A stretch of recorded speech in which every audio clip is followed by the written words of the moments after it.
Sophie Durocher. Passionnée, cultivée, rigoureuse. Elle n'est jamais à court d'arguments. Pour savoir et comprendre, Sophie Durocher.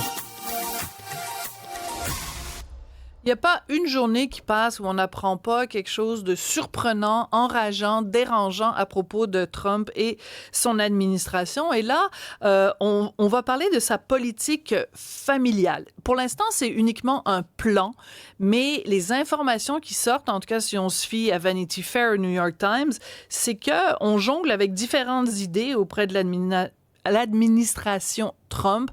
Par exemple, un bonus pour des bébés de 5 000 $ ou carrément une médaille nationale pour les femmes qui ont plus de 6 enfants. Ça fait rager la féministe en moi. J'avais envie d'en parler avec une autre féministe, Marie-Claude Lortie, qui est chroniqueuse et rédactrice en chef au journal Le Droit. Bonjour Marie-Claude. Bonjour Sophie. Alors, qu'est-ce que tu penses de ça? Pour l'instant, c'est juste un plan, c'est pas une mesure qui va mettre en effet, mais quand tu regardes ça aller, qu'est-ce que tu en penses de ces idées-là? Ben, je trouve que c'est complètement absurde. Je suis pas contre l'idée d'encourager les femmes à avoir des enfants, là, ou en tout cas de leur permettre d'en avoir si c'est leur choix, d'abord et avant tout. Est-ce que c'est vraiment leur choix, c'est ce qu'elles veulent? Mais il y a tellement de choses à faire pour aider les Américaines à avoir des enfants et à les élever, à les rassurer, autre que ce que le gouvernement propose, ou en tout cas autre que les idées qui ont été lancées jusqu'à présent. C'est comme extraterrestre de penser qu'ils croient vraiment aider le problème avec 5 000 $ par bébé. Parce que j'ai un peu fouillé, puis ça coûte 300 000 $ par enfant aux États-Unis. C'est le calcul. Puis ça date pas d'hier, donc le chiffre est probablement encore plus élevé. Fait que le 5 000 $, c'est comme une espèce de petite goutte dans l'océan. Puis tous les parents savent ça. Puis en plus de ça, aux États-Unis, là, il n'y a pas de programme de CPE, il n'y a rien qui ressemble à ça. Pas de congé de maternité? Quand on leur dit ça, 10 $ par jour ou 15 $ par jour, ils nous disent, nous, on aimerait ça avoir ça de l'heure, puis on serait contents. Juste si c'était le coût des gardiennes, des garderies. Il n'y a pas de congé de maternité. Il y a tout le problème de l'assurance santé aussi. Mm-hmm. Parce que si tu as un problème de santé avec ton enfant, ben, ça te prend une assurance absolument là, aux États-Unis. Donc, ça veut dire le genre d'emploi qui fournit l'assurance, etc. Puis, c'est pas toutes les familles qui peuvent se le permettre. Donc, il y a beaucoup de politiques sociales à changer.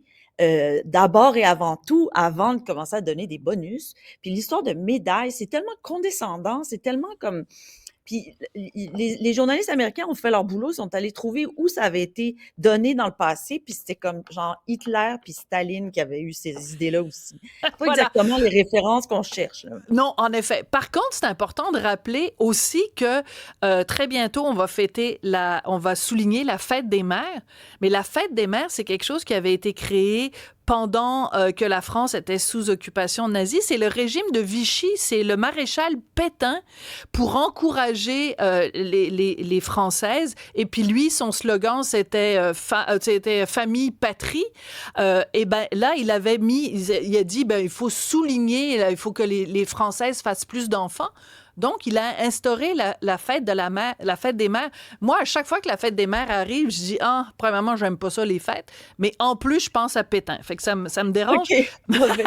Mais je veux revenir sur l'idée du 5 000 $. Tu as tout à fait raison dans ton calcul. Ça coûte très cher avoir des enfants. 5 000 $, c'est rien. Non seulement ça, mais la mesure serait donnée seulement aux couples qui sont mariés. Et ça, c'est encore une fois une façon de vraiment discriminer les populations hispaniques et noires qui, traditionnellement, aux États-Unis, ont moins tendance à s'unir par les liens du mariage. Puis en plus, c'est complètement stupide parce que tu fais 2 classes de citoyens. Ben oui, absolument. Puis ils ont aussi une idée qui est de réserver certaines bourses là, qui sont remises par le gouvernement fédéral seulement aux étudiants ou aux chercheurs qui sont mariés puis qui ont des enfants. Donc, c'est tellement rétrograde, puis surtout, ça va tellement à l'encontre du but recherché. Je comprends pas qu'il fasse ça, mais cela dit, c'est tout ce que fait Trump jusqu'à présent est bizarre. Parce qu'il a promis à tout le monde de baisser le coût de la vie alors qu'il impose des tarifs douaniers qui vont augmenter le prix de tout ce qui est importé. Donc, il fait l'inverse, il pose des gestes qui vont à l'encontre du but qui est déclaré. Mm-hmm. Mais la réalité qui est vraiment inquiétante là-dedans, c'est que les gens vont pas nécessairement essayer de comprendre l'impact des mesures, puis ils vont s'arrêter uniquement à l'annonce, puis au Oui, marketing que lui fait de ses annonces. Donc, de tout à dire, fait. oh, 5 000 dollars, plein d'argent, plus de bébés, c'est comme si la réflexion risque de s'arrêter là, alors que on sait tous, si on prend le temps d'y réfléchir 30 secondes, que concrètement, ça, c'est de l'argent qui va servir là, pendant une année, peut-être deux, pour aider les parents à avoir leurs enfants. Mais en même temps, si on coupe l'aide aux familles pour l'école, pour les garderies, pour le transport scolaire, pour l'assurance santé, pour toutes les mesures sociales nécessaires, ben ça aide pas, là, ça aide rien. Ce qu'il faudrait aussi, c'est qu'ils subventionnent. Il y avait une autre chose dont j'ai pas parlé tout à l'heure, subventionner, aider financièrement tous les programmes de fécondation in vitro, puis tout Ben ça, oui. parce qu'il y a beaucoup de parents, puis ça, ben, de futurs parents, d'éventuels parents qui en profiteraient. Puis l'autre chose aussi, c'est qu'ils sont complètement contre le mariage gay, Ouais. le same-sex marriage en anglais. Et ça, ben, là encore, là, c'est pourquoi empêcher des deux personnes qui sont ensemble Qui depuis s'aiment. toujours, puis qui s'aiment, puis qui veulent fonder une famille, d'en avoir. Si vous voulez des enfants, soyez cohérents. Oui, oui, tout à fait. Ben, on sait aussi qu'ils sont contre l'avortement, donc ils empêchent l'avortement, évidemment, pour qu'il y ait plus d'enfants. Puis là, ils disent, on va vous donner de l'argent, puis si en plus vous en faites 6, on va vous donner ça. Alors, Cybèle, tu veux attirer notre oui, attention? et Marc-Claude Lortie, je vous demanderais de regarder ce que je présente présentement à l'écran. En fait, c'est mon collègue Alexandre Moranville-Ouellette qui m'a envoyé ça ce matin.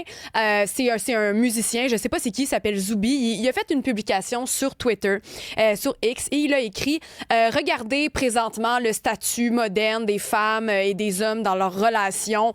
Ça devient vraiment clair et limpide que nos ancêtres avaient certaines règles, certaines traditions qui étaient en place. C'était pas juste pour nous oppresser, pour être méchants. Il s'adresse aux femmes. Il savait certaines choses, peut-être qu'aujourd'hui, notre société moderne ne sait pas. Et Elon Musk, qui est un très proche collaborateur de Donald Trump dans toute son administration, a juste répondu « Ouais ». Ouais, il est d'accord avec ça. Ouais. Alors ça, c'est encore une fois, c'est l'idée de revenir à ces racines là, dont on parle, traditionnalistes, et les femmes étaient donc plus heureuses. La société allait donc mieux à ces moments-là. Je trouve que c'est tout à fait d'à propos à ce que vous êtes en train de nous dire, Mme Lortie. Elon Musk, il a 14 enfants, hein? Vas-y, Marie, réagis à ce tweet-là.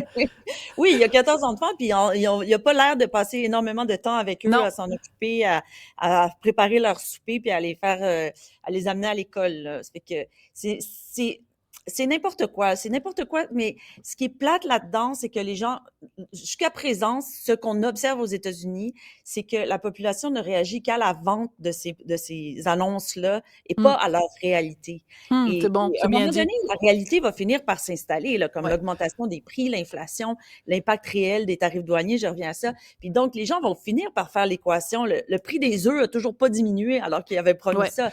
Donc, Mais je te on pose finit une par question, Marie. comprendre. Je te pose une question, Marie-Claude. Je vais faire l'avocat du diable 2 secondes. On le sait qu'en Occident, le taux de fertilité a énormément baissé. C'est problématique. À partir du moment où ton taux de fertilité est moins de 2, ben, ta population ne se renouvelle pas. Alors, on fait quoi? Comment on fait pour donner le goût aux femmes ou aux couples d'avoir des enfants? Ben, moi, je reviens à ce que je disais tout à l'heure, il y a un paquet de mesures sociales qui sont importantes. Il y a beaucoup de recherches qui ont été faites aux États-Unis sur le prix des services de garde, puis qui ont un impact direct sur la volonté des familles, des couples d'avoir des enfants. Si ça te coûte 300 dollars par jour, je dis n'importe quoi, je lance un chiffre en l'air, mais c'est extrêmement cher parce qu'il y a il y a pas de filet social pour ça. Donc, c'est sûr que si ça te coûte une fortune, ben, t'en auras pas 3 ou 4 enfants, peut-être un. Et encore, puis là, ça prend aussi une famille, des gens qui vont aider, tout ça. L'absence de filet social aux États-Unis a un impact réel sur ce genre Ouais. Mais on pourrait dire... phénomène-là. On pourrait dire aussi que au Canada, tu sais, Poilièvre, moi je trouve que les gens lui sont tombés sur la tomate beaucoup trop quand il a dit il faut des logements abordables parce qu'il y a plein de couples canadiens qui attendent et puis il y a l'horloge biologique qui dit aux femmes passé 35 ans, ça va être plus difficile d'avoir des enfants. Moi je considère que Pierre Poilièvre, mais je fais pas de la partisanerie, mais je considère qu'il faisait juste dire une évidence et les preuves sont là. Si tu n'as pas possibilité d'avoir un logement abordable, tu n'auras pas d'enfants et ton horloge biologique va faire en sorte que c'est trop tard après. Oui, oui, la façon dont c'était présenté était peut-être était pas la plus habile, mais c'est vrai que la question du logement abordable fait partie aussi des facteurs qui influencent le choix d'un couple de s'installer, d'avoir des enfants, l'accès au travail, la réalité du travail aussi.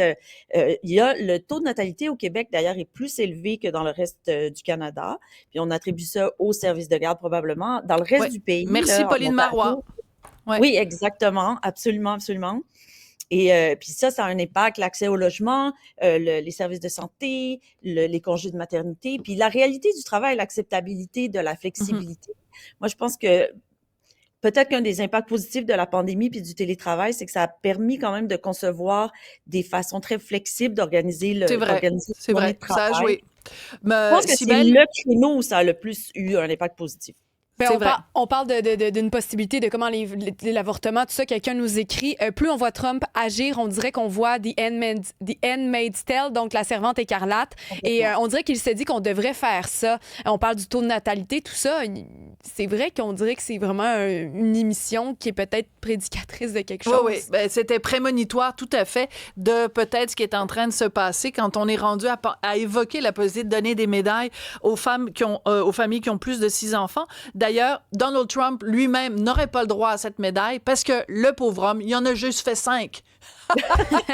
Merci, Marie-Claude. Merci. Toi, t'en as fait 3, hein, Marie? T'en as fait 3? Oui, 3. Ah, moi, j'en ai juste un, mais j'en ai élevé Et 3. merci au CPE, merci à notre Oui, régime de santé, ça merci a à tout au congé changé. maternité, absolument. Absolument. Merci. J'ai aidé à en élever 3. Il faut que je fasse attention parce que...